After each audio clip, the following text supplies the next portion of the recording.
तीन भुवन में सारे वीतराग विज्ञानता,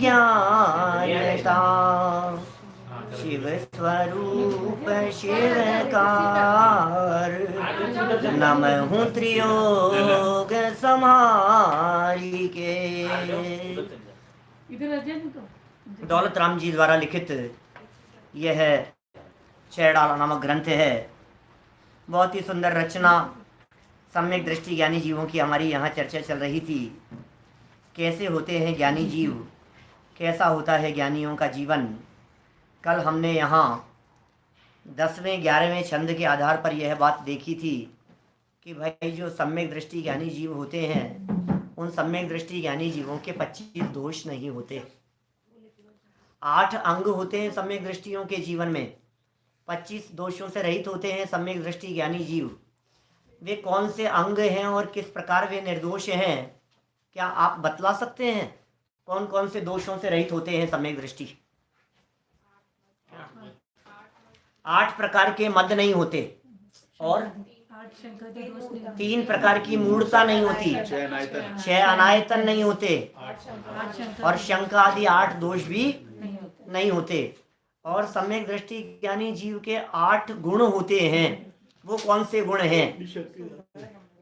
निशंकित, निकांक्षित, निर्विचिकित्सा, अमूढ़ दृष्टि, उपगूहन, स्थितिकरण, वात्सल्य और प्रभावना।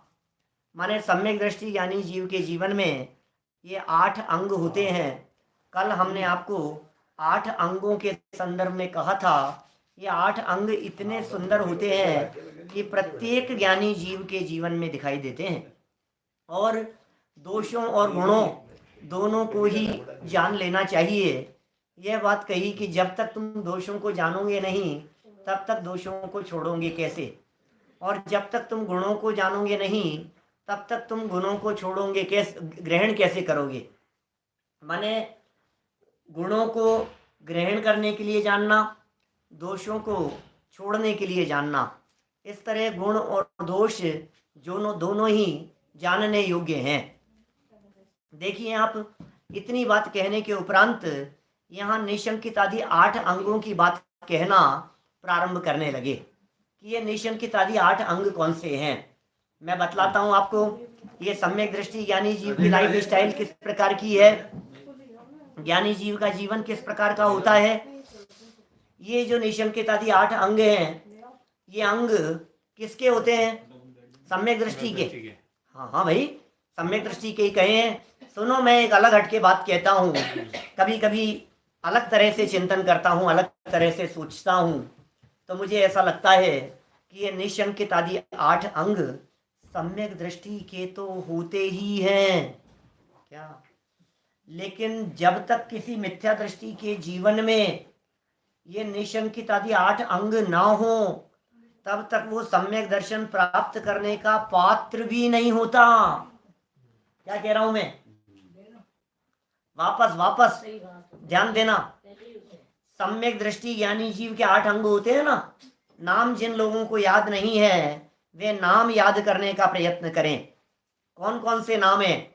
निशंकित, निकांक्षित, निर्विचिकित्सा, अमूढ़ दृष्टि। 4 हैं ये। 4 याद करना बेटा, छोटे बच्चे हैं। निशंकित बोलो। निकांक्षित, निर्विचिकित्सा, अमूढ़ दृष्टि। बराबर, 4 हो गए। अभी इन 4 की बात करेंगे। धीरे धीरे याद करो। मुझे मालूम है अचानक एकदम याद नहीं होते हैं, यद्यपि 2-3 दिन से कह रहा हूं नाम याद करने के लिए। निशंकित सम्यक दृष्टि के, मिथ्या दृष्टि की बात तो सम्यक दृष्टियों की है, बात तो ज्ञानी के जीवन की है। लेकिन जिस अज्ञानी के जीवन में व्यवहारिक भूमिका में अभी निशंकितपना नहीं हो, निशंकित माने शंका नहीं करना, तब तक वो जीव सम्यक दर्शन प्राप्त करने का पात्र नहीं होता। सम्यक दर्शन माने मोक्ष महल की पहली सीढ़ी। सम्यक दर्शन माने अतीन्द्रिय आनंद। सम्यक दर्शन माने सिद्धों का लघु नंदन।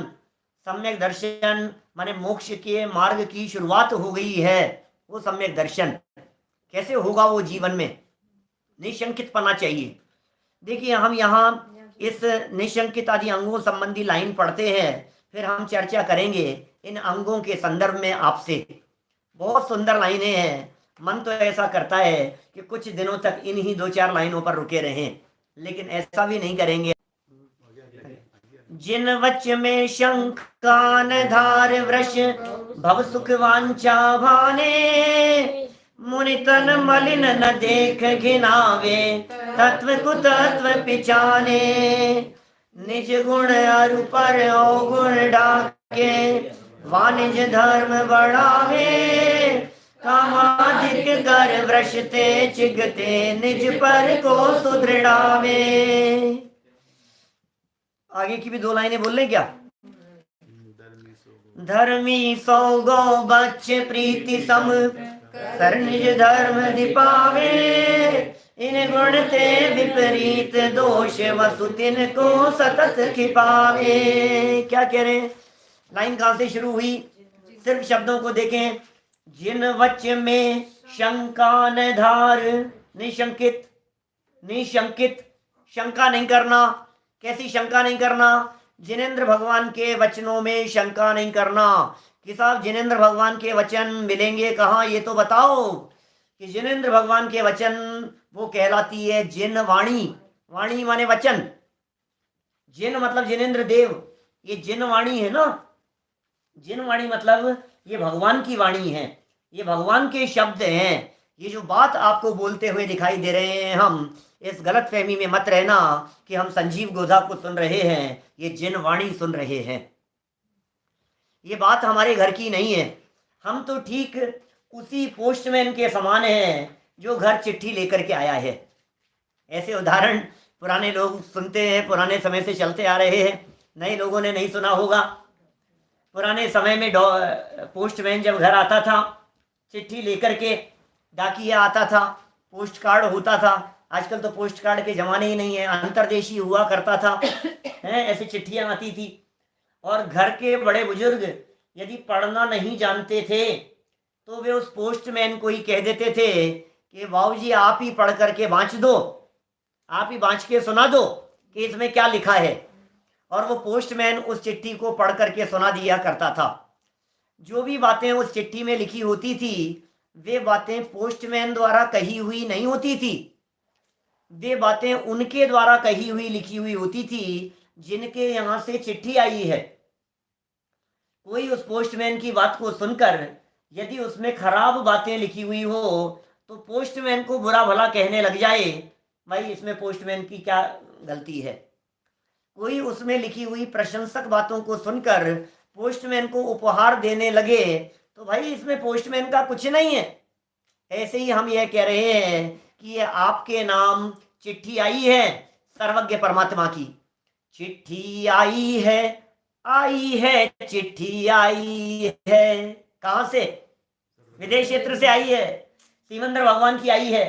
कल वर्धमान स्वामी का जन्म हो गया था, साक्षात वीर का संदेश आया है। भगवान महावीर स्वामी की वाणी गुरु गौतम स्वामी के माध्यम से होती हुई, आचार्यों के माध्यम से चलती हुई परंपरा से हम तक चली आई है। और ये जो वाणी हम तक चली आई है, ये जो बात हम तक चली आई है, यह बात हमारी नहीं है। हम तो सिर्फ चिट्ठी पढ़ने वाले व्यक्ति हैं, पढ़ करके सुना रहे हैं।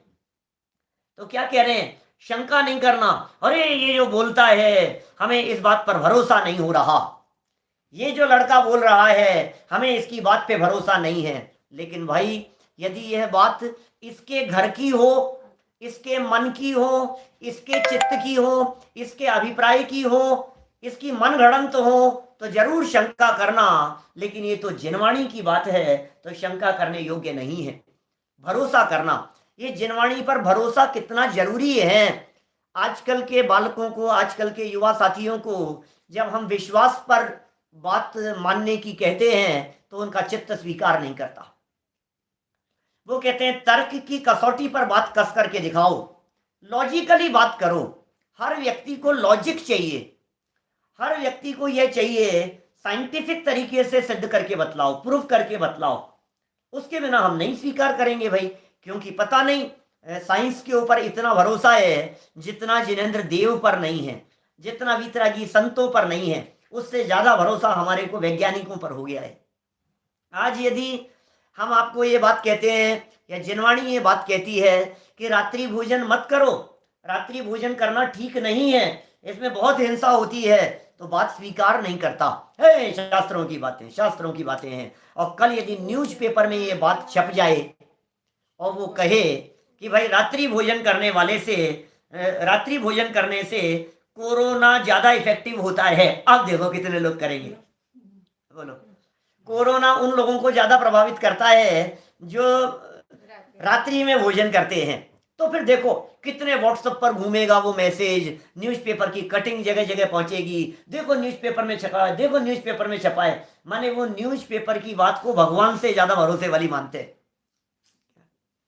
आप देखिए, एक थोड़े समय पहले किसी एक एक्टर का एक वो आया था वीडियो, किसका था? अक्षय कुमार का। मैं दिन में भोजन करता हूं, मैं रात्रि भोजन नहीं करता, या रात्रि भोजन नहीं करना चाहिए, या दिन में ही भोजन करना चाहिए। और दुनिया ने कितनी तारीफ करी, सारे जैनियों ने जो जो दिन में भोजन करते थे, मानो उनका हृदय ऐसा खुल गया कि क्या गजब हो गया भाई, क्या गजब की बात कही है भाई। अक्षय कुमार बोला ना, अक्षय कुमार भी कह रहा है भाई साहब दिन में खाना चाहिए। बोलो अब तो दिन में खाएंगे ना। बोलो अक्षय कुमार किस किसका फेवरेट हीरो है? विराट कोहली का था ना, शाकाहारी। बोलो, विराट कोहली ने ये कह दिया कि मैं शाकाहारी हूँ।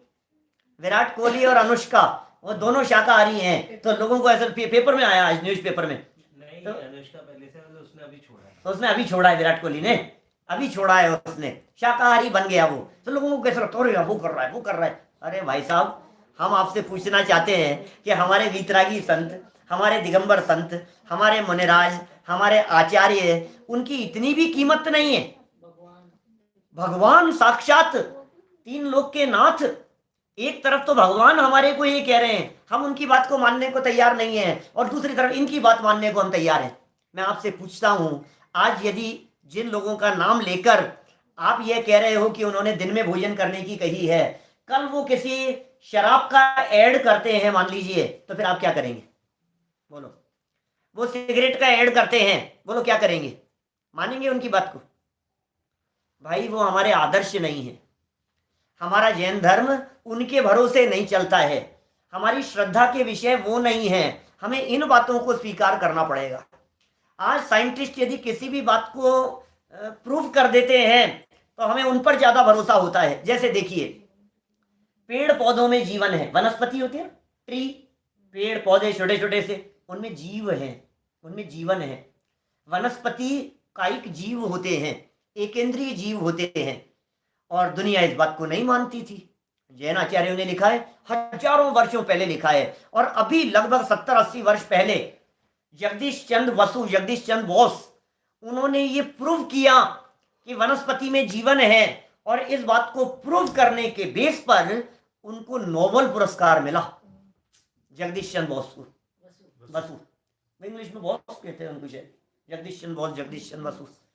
तो वो उनको नोबेल पुरस्कार मिला, किस बात पर? कि उन्होंने ये सिद्ध किया वनस्पति में जीवन है, इस भरोसे।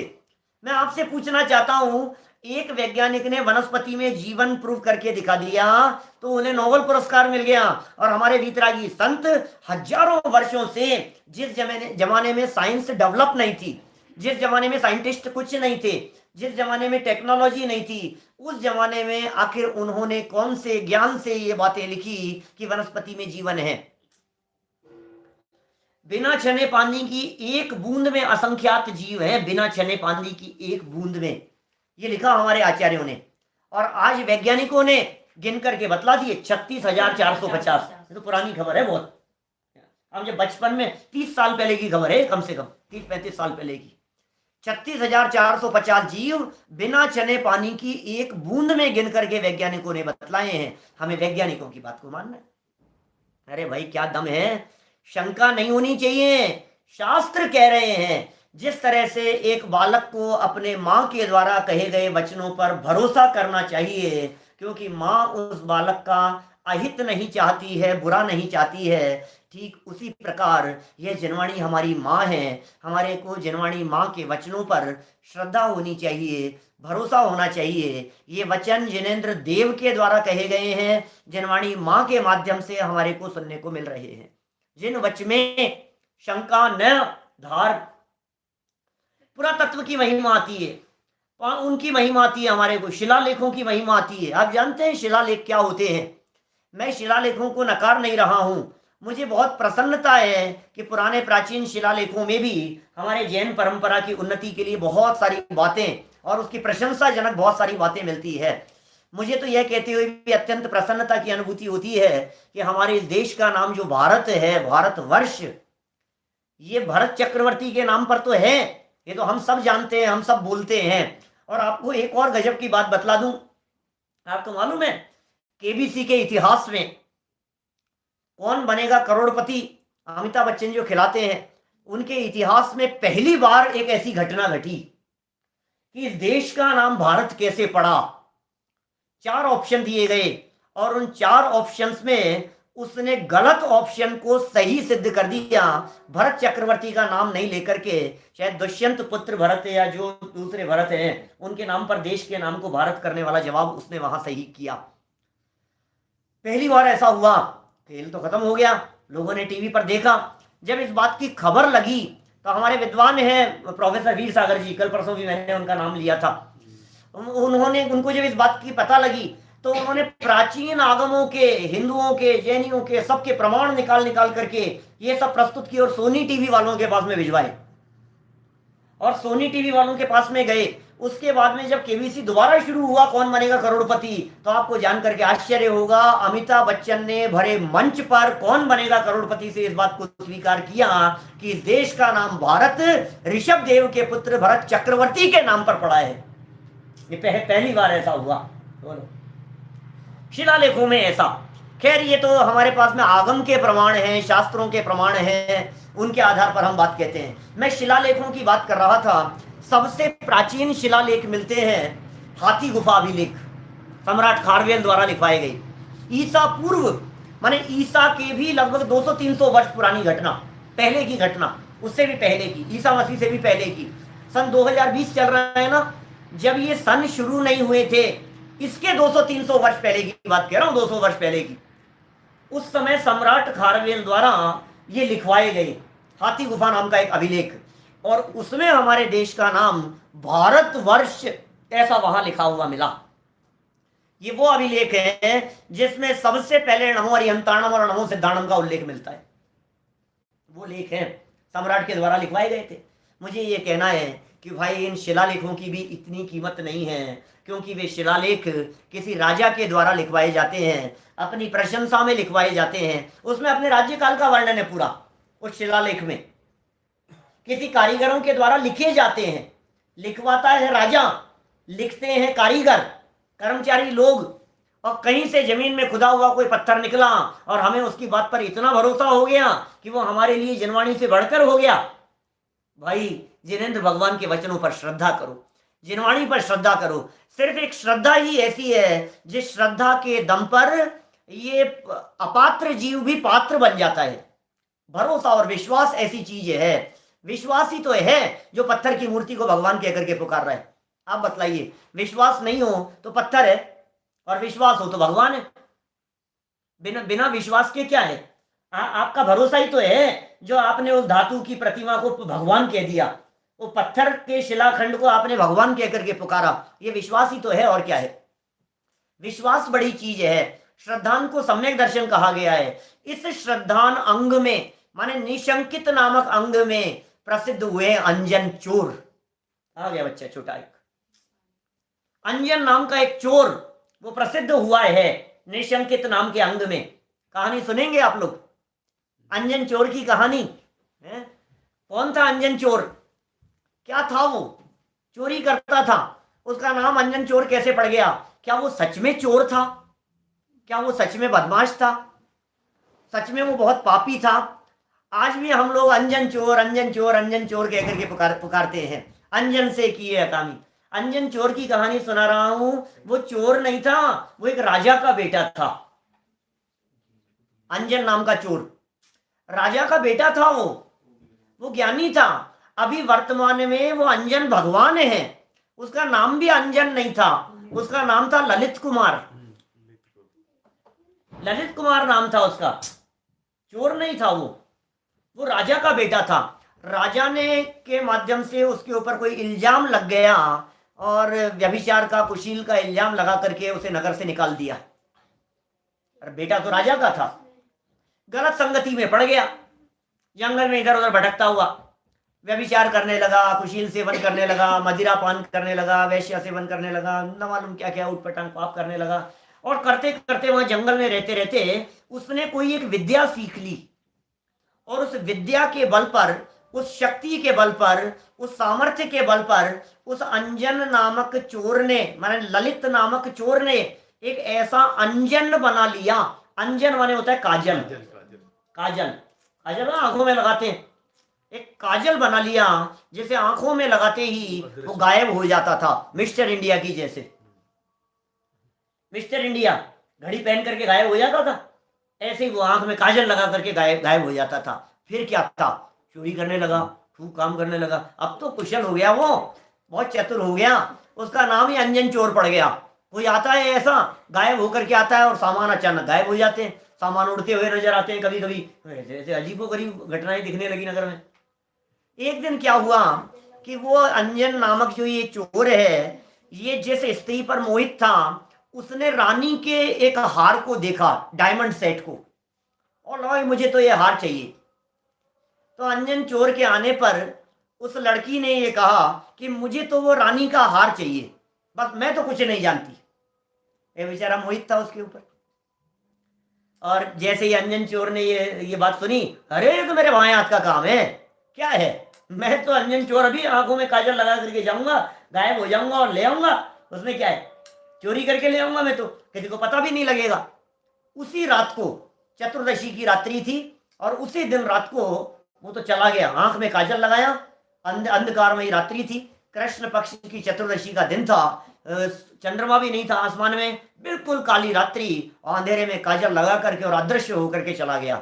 रानी के महल में पहुंच गया, महल से उसने चुराया, क्या, रत्नों का हार चुराया, डायमंड सेट चुराया और चोरी करके वहां से भाग गया। किसी को नहीं दिख रहा था, लेकिन पता है क्या है, वो डायमंड का सेट दिख रहा था। चोर तो नहीं दिखाई दे रहा, क्या चाहिए, चोर तो नहीं दिखाई दे रहा है, क्योंकि चोर तो अमूर्तिक था, क्या, और चोर तो अमूर्तिक है, लेकिन जो ले जा रहा है ना, अब वो डायमंड सेट चमकता हुआ दिखाई दे रहा है। सारे लोग चौकन्ने हो गए, खबर फैल गई, रानी का हार चुरा करके ले जा रहा है कोई व्यक्ति, और वो भागता जा रहा है, हाथ में डायमंड का सेट है, वो जाते जा रहा है, और पुलिस वाले उसी के पीछे आ रहे हैं, सिपाही, क्योंकि हाथ में हार दिख रहा था ना, जिधर जिधर हार दिखाई जाते दिख रहा है, उधर उधर उसको पकड़ने के लिए दौड़ रहे। उसको भी पता लगा कि भाई ये हार तो मुझे आज पकड़वा देगा, फंसा देगा, ऐसा सोचकर उसने हार को फेंक दिया, और हार को फेंक दिया और दौड़ता दौड़ता एक शमशान में पहुंच गया। वहां शमशान के अंदर एक व्यक्ति एक जगह पर बार बार में पेड़ पर उतर रहा था, चढ़ रहा था, उतर रहा था, चढ़ रहा था, उतर रहा था, चढ़ रहा था, बार बार में ऐसा खेल हो रहा था। दूर से देखा यार, ये कर कौन रहा है, ये क्या कर रहा है, ये हो क्या रहा है। जब अंजन चोर से इस प्रकार की बात उसने पूछी, तो वो सोमदत्त नाम का माली था एक, उसने पूरी घटना सुनाई कि मेरे को एक जिनदत्त सेठ है, उन्होंने ये मंत्र दिया है, और मैंने उनसे एक बार ऐसा पूछा था, वो आकाशगामिनी विद्या उनके पास में प्रकट थी, उनसे पूछा तो उन्होंने कहा भाई ये मंत्र है, इसका जाप करोगे तो तुमको भी आकाश में उड़ने की सिद्धि प्रकट हो जाएगी, आकाश में उड़ने लग जाओगे तुम भी। ये बात बतलाई, लेकिन मैं बताऊं तो फिर क्या हुआ, दिक्कत क्या है, मंत्र क्या है। तो यार मैं जैसे ही ऊपर जाता हूं ना, छीके पर, पेड़ के ऊपर एक छीका बंधा हुआ था, हाँ, हाफ राउंड इस तरह का, उसमें बैठता हूं, और ये कहा था कि मंत्र बोल करके इसकी रस्सियां काटनी है, इसकी रस्सियां काटनी है, नमो यंतानम बोल करके, नमोकार मंत्र बोल करके, और ये छीका कट जाएगा और नीचे गिरेगा, नीचे गिरेगा और तुम्हें विद्या प्रकट हो जाएगी। घबराहट इस बात की थी कि यदि विद्या प्रकट नहीं हुई तो नीचे तलवारें लगी है, नीचे भाले लगे हुए हैं कई बहुत सारे, यदि ये विद्या नहीं हुई और मैं नीचे गिरा तो बेमौत मारा जाऊंगा, ये घबराहट थी। जिनदत्त सेठ के वचनों पर श्रद्धा भी थी, तो ऊपर चढ़ता था कि नहीं सेठ ने कही ये बात तो सच्ची होगी, और वहां जाकर के बैठता था, मंत्र बोलने की कोशिश करता था, और लगता था कि नीचे देखता था कि यार मर नहीं जाऊं, फिर नीचे उतर जाता था। फिर लगता था यार लेकिन सेठ ने कही है बात तो सच्ची ही कही है, वो भी तो उड़ता है आकाश में, फिर दोबारा ऊपर चला जाता था। ऐसा बार बार में हो रहा था। सारी बात उसने अंजन को बतला दी। अंजन ने कहा अरे हट, मुझे सेठ के वचनों पर भरोसा है, मैं करता हूं। उसने मंत्र बता दिया। अंजन चोर चढ़ गया, ऊपर चढ़ गया और अंजन चोर चढ़ करके बस कुछ नहीं, इतनी दृढ़ता, कहते हैं ना कम में सूरा ते धम में सूरा। जो कर्म में सूरवीर होते हैं वे धर्म में शूरवीर होते हैं। मालूम है, जो बच्चे जितने बदमाश होते हैं वो बच्चे उतने इंटेलिजेंट होते हैं। क्या? क्योंकि जो शैतानी में खुरापात में जिनकी बुद्धि चलती है ना, इसका मतलब उनकी बुद्धि यदि सही दिशा में चले तो वो सही दिशा में काम कर जाएगी। इसलिए ये हीन पुरुषार्थियों का काम नहीं है, ये दमदार लोगों का काम है। ये जैन शासन, ये कमजोर लोगों का काम नहीं है। जो ये लल्लू पंजू लोग नहीं, जो दृढ़ श्रद्धानी हो, उनका काम है। देखो आप, मैं बीच में बात आ गई, ये जितने ये गलत काम करने वाले, हैकिंग करने वाले लोग दिखाई देते हैं, ये लोग भी तो सब बहुत इंटेलिजेंट होते हैं। डायरेक्शन गलत है। डायरेक्शन सही होता तो देश की उन्नति में काम करते, और डायरेक्शन गलत है तो दूसरों के अकाउंट से पैसे चुरा रहे हैं। साधारण बुद्धि का काम थोड़ी ना। तो बहुत बुद्धिमान था अंजन चोर, दृढ़ श्रद्धानी था। जिनेंद्र दत्त सेठ के वचनों पर श्रद्धा की, और श्रद्धा करके खट खट खट मंत्र बोलता गया और फट फट फट काट दिए, और नीचे गिरा धड़ाम से, और गिरने से पहले ही एक देवी ने आकर के उसको झेल लिया। जो भी बोला, श्रद्धा थी उसे सेठ के वचनों पर। अब मैं ये नहीं कहना चाह रहा हूं उठपटांग कुछ भी बोल करके उसे हो गया हो, श्रद्धा की बात है। प्रथमानुयोग की कहानी है, क्या सच्चाई थी हमें नहीं मालूम, लेकिन समंत भद्राचार्य देव ने निशंकित अंग में प्रसिद्ध होने के लिए अंजन चोर का एग्जाम्पल दिया है। अंजन चोर सेठ वचन प्रमाणम, सेठ के वचन प्रमाण है। जितना मंत्र समझ में आया उतना बोला, मुझे भरोसा है जो सेठ कह रहे हैं तो सच्ची बात है, और इस दृढ़ता के साथ कटा, विद्या प्रकट हो गई। अब देखो गजब की बात, यहां से पलटता है जीवन। भली होनहार होती है तो क्या से क्या हो जाता है। जैसे ही विद्या प्रकट हो गई, उसने कहा तुम्हारे मंत्र के प्रभाव से, तुम्हारी श्रद्धा के प्रभाव से मैं यहां प्रकट हुई हूं, बोलो तुम्हारी क्या आज्ञा है, तुम्हें कहां चलना है। देखो खोटी होनहार होती तो विद्या प्रकट हो जाने के बाद उल्टे सीधे काम करने के लिए जाता, चोरी का विकल्प नहीं आया उसको। जैसे अंजन काम में ले क्या? जैसे अंजन काम में ले रहा था चोरी करने के लिए, अब तो आकाश में उड़ने लग गया था, अब तो कुछ भी कर सकता था वो। ऐसी विद्या प्रकट हो गई थी कि नहीं, होनहार भली थी, उससे चोरी करने का विकल्प नहीं आया, उसे कुशील व्यभिचार बेईमानी पाप करने का विकल्प नहीं आया, उसे सीधा विकल्प आया कि जिस जिनेंद्र दत्त सेठ के वचनों पर श्रद्धा करके मुझे विद्या प्रकट हुई है, हे देवी हे विद्या, मुझे उस जिनेंद्र दत्त सेठ के पास में ले चलो। वो सेठ उस समय मेरू पर्वत पर स्थित अकृत्रिम जिनालयों की वंदना कर रहे थे। विद्या के प्रभाव से, आकाशगामिनी विद्या के प्रभाव से वहीं पहुंच गए, अकृत्रिम जिन बिंबों के दर्शन किए, जीवन बदल गया, सोच बदल गई, चिंतन बदल गया, देखने का नजरिया बदल गया। अरे जिनेंद्र दत्त सेठ से मिले और सेठ से मिलकर के उनसे धर्म धारण करने के लिए निवेदन किया, तत्व चर्चा की, वस्तु स्वरूप को जाना, अपने स्वरूप को जाना, पहचाना, अतीन्द्रिय आनंद का रसास्वादन किया, और फिर क्या था, उसी भाव में दीक्षा लेकर वे अंजन से निरंजन हो गए, मुक्ति की प्राप्ति कर ली। वे अंजन चोर नहीं है, वो अंजन भगवान है, वे निरंजन हो गए, वे परमात्मा बन गए। शंका नहीं, पहला वचन है भरोसा। तो फिर साहब आपने तो गजब बात कह दी, आप कह रहे हो शंका नहीं, शंका नहीं, हमें तो घबराहट होती है बहुत ज्यादा। कोई बात समझ में नहीं आएगी तो पूछेंगे नहीं क्या कि सुनो, शंका और जिज्ञासा इन दोनों में फर्क है। क्या जिज्ञासा और शंका? कुछ पूछना है?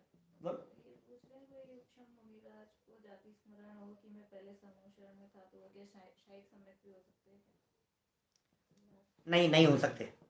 ये पूछ रहे हैं जाति स्मरण ज्ञान के आधार पर क्या क्षायिक सम्यक हो सकता है क्या?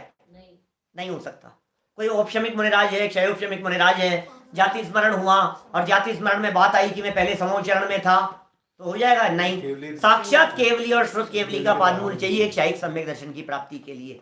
चलिए, हम आपको बात क्या कह रहे थे? शंका नहीं करने की बात कह रहे थे। हम आपको ये कह रहे थे जिनेंद्र भगवान के वचनों पर भरोसा करो।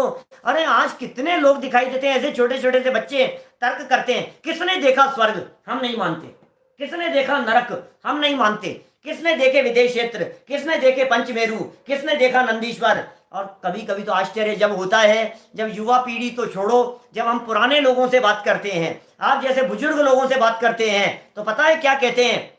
ऐसे लोग जो रोजाना पूजन कर रहे हैं, और उनसे हम यदि इस प्रकार की बात कह देवे हैं कि सुनो, सीवंदर भगवान का समूह शरण लगाए, युगमंदर बाहु सुबाहु वर्तमान में साक्षात केवली विराजमान है इस धरती पर, तो पता है क्या कहते? क्या बात कर रहे हो, ऐसा कोई हो सकता है क्या?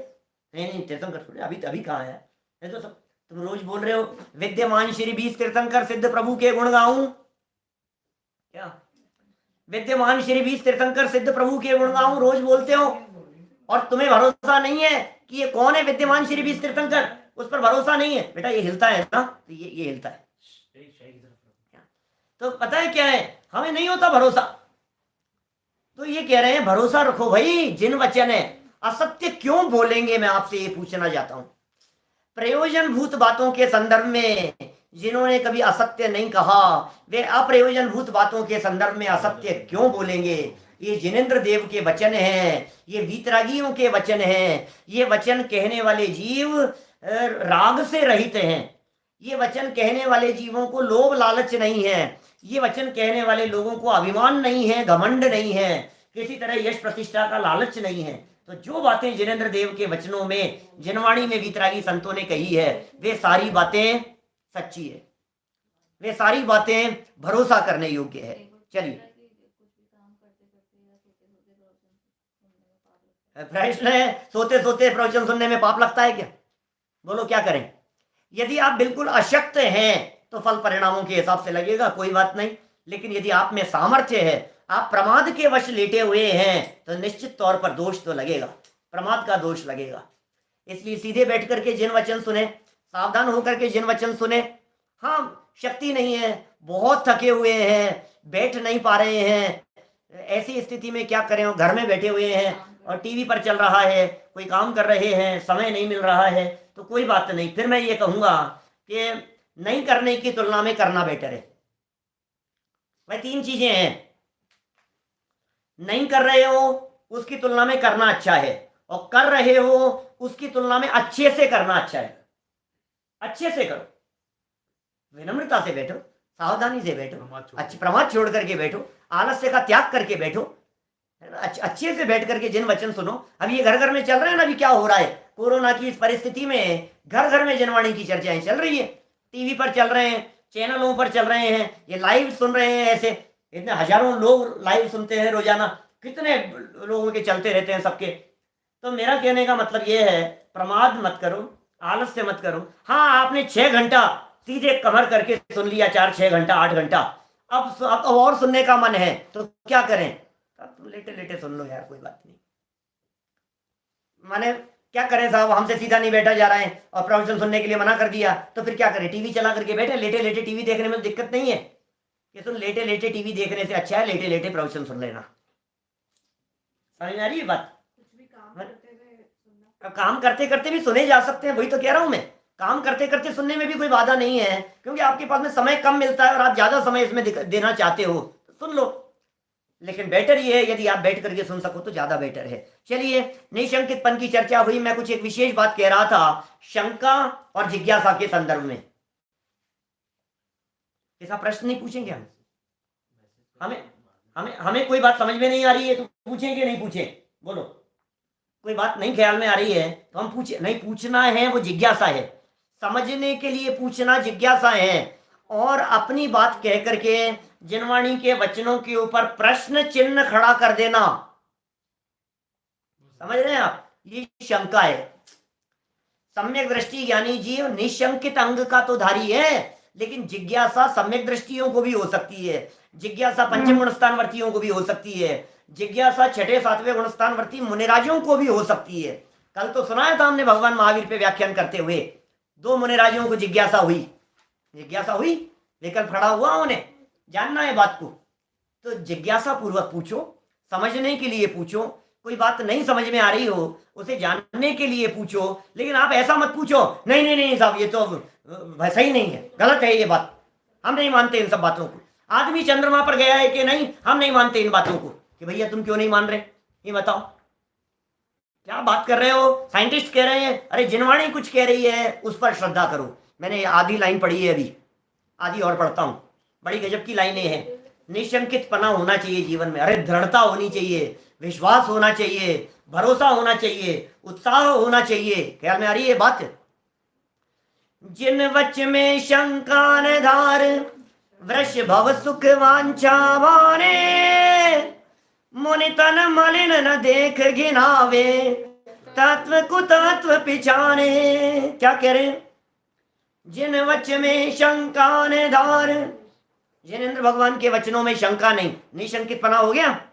आगे वाली आधी लाइन में भव सुख वांछा भाने न था ना पहले, भव सुखों की वांछा न होवे, विषयों की वांछा न होवे। मैं धर्म कर रहा हूं ये सोच करके किसी प्रकार की कोई चीज मुझे मिल जाएगी, ये हासिल हो जाएगा, मैं इस मंत्र का जाप करूंगा तो मेरे ये बीमारी ठीक हो जाएगी, मैं इस मंत्र का जाप करूंगा तो इससे ये तकलीफ मिट जाएगी। भाई साहब, सम्यक दृष्टि ज्ञानी जीवों को इस प्रकार की कामना नहीं होती धर्म करके। वे पापी जीव होते हैं, सम्यक दर्शन की इच्छा नहीं होती, सम्यक दृष्टि नहीं हो सकता वो।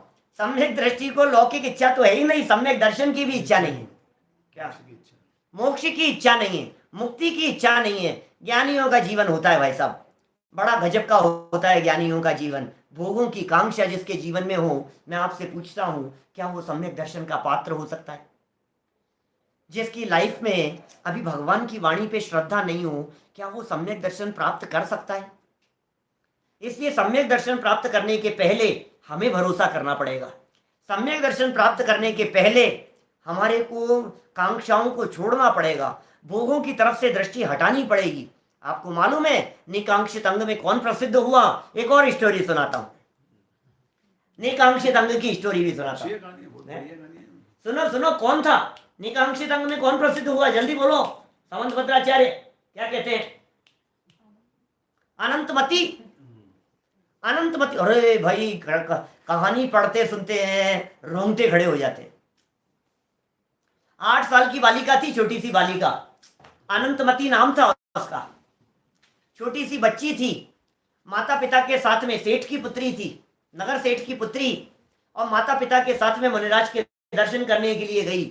अष्टमी का पर्व का पहला दिन था, मुनिराज आए हुए थे, मुनिराज का समागम हुआ था, और वहां मुनिराज शील की महिमा बता रहे थे, और उस बच्ची ने संकल्प कर लिया, अणुव्रत अंगीकार कर लिए, शील व्रत की भावना भाई उसने।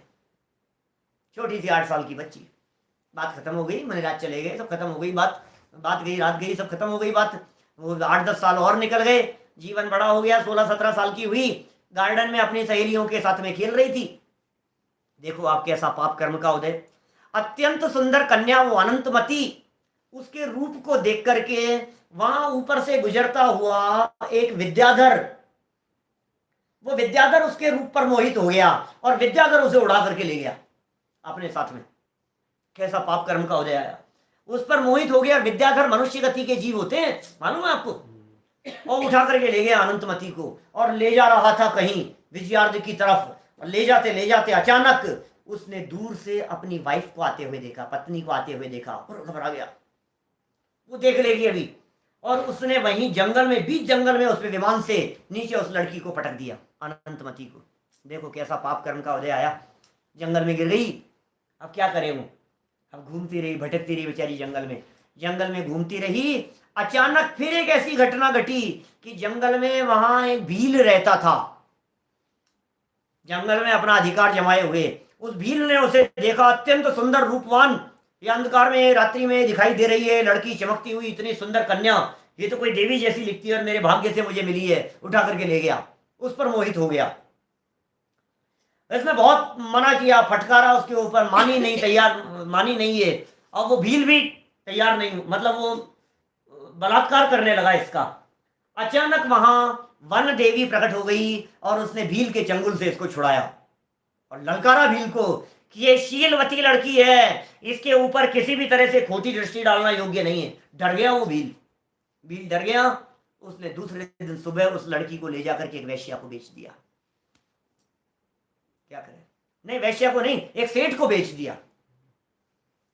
पहले विद्याधर उठा करके ले गया, फिर भील की कुदृष्टि पड़ी, फिर भील ले गया, भील ने ले जा करके एक सेठ को बेच दिया।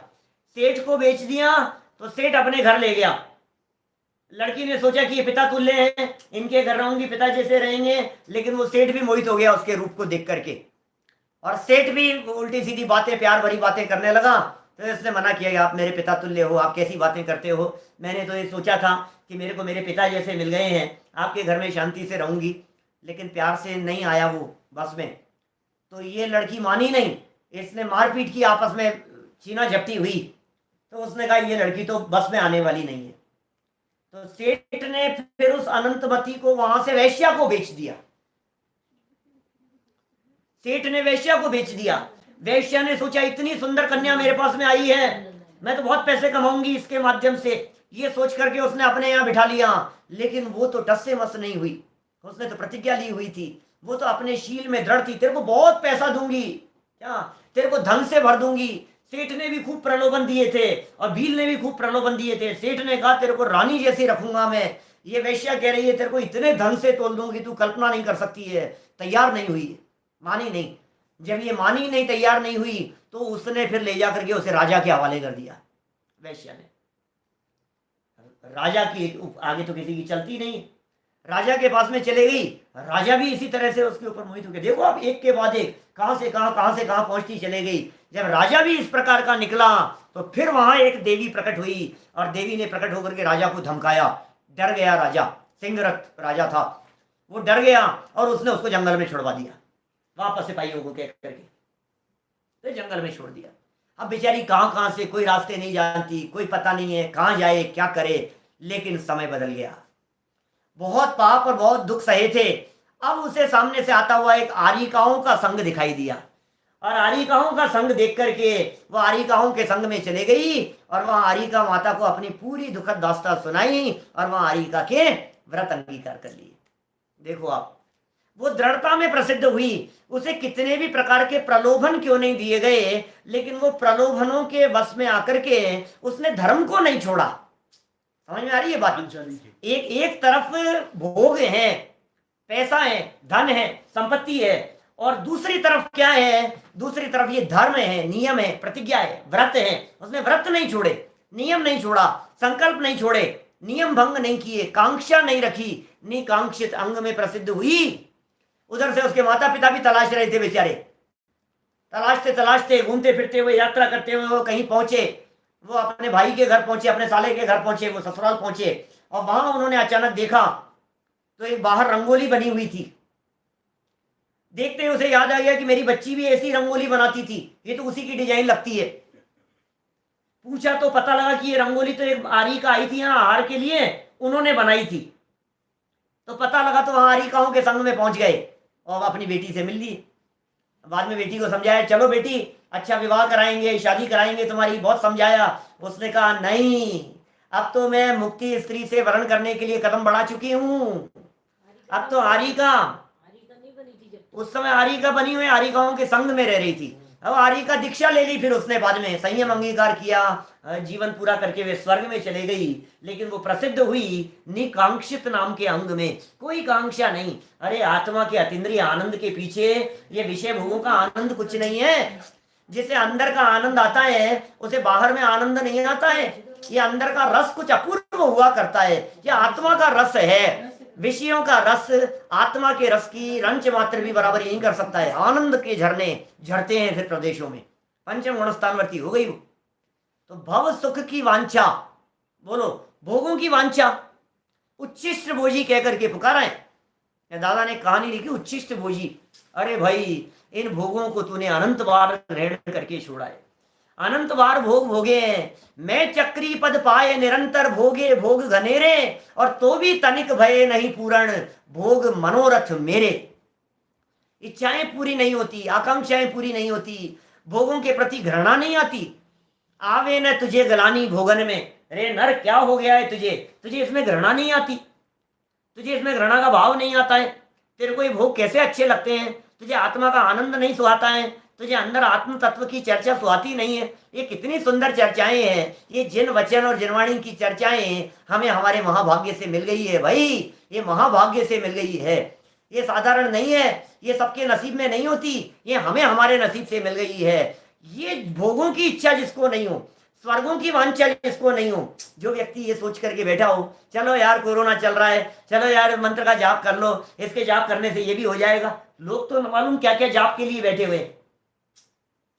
शादी करने के लिए व्रत, शुक्रवार के व्रत करो, इससे क्या होगा, इससे लड़का अच्छा मिलेगा।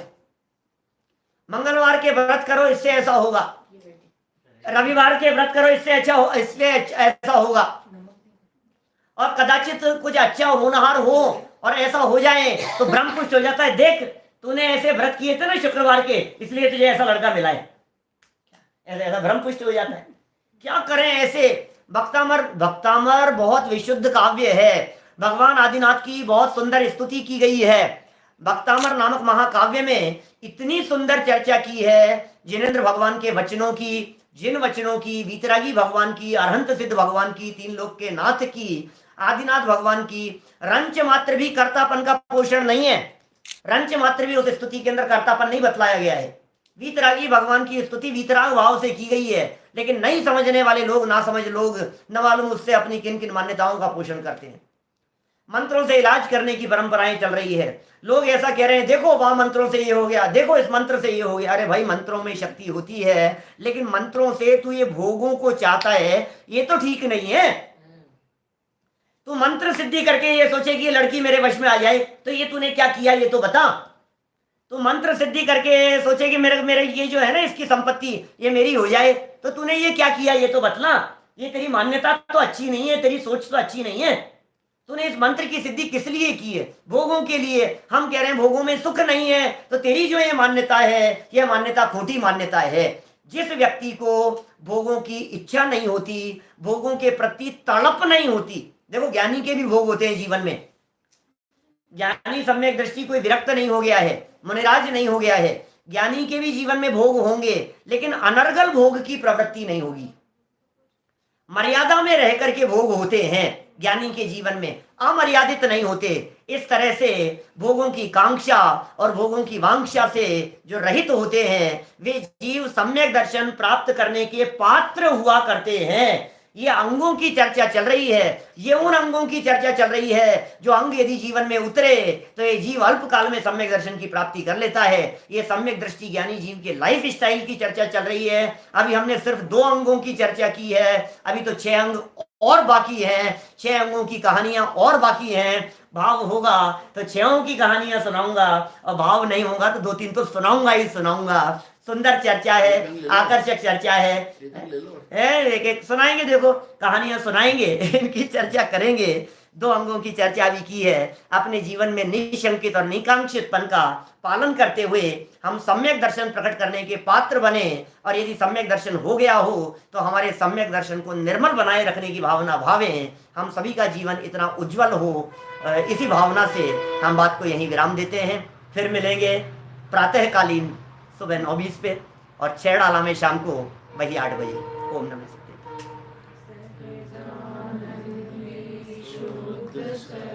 ये तो अब 8 से 9 में 45 हुई है।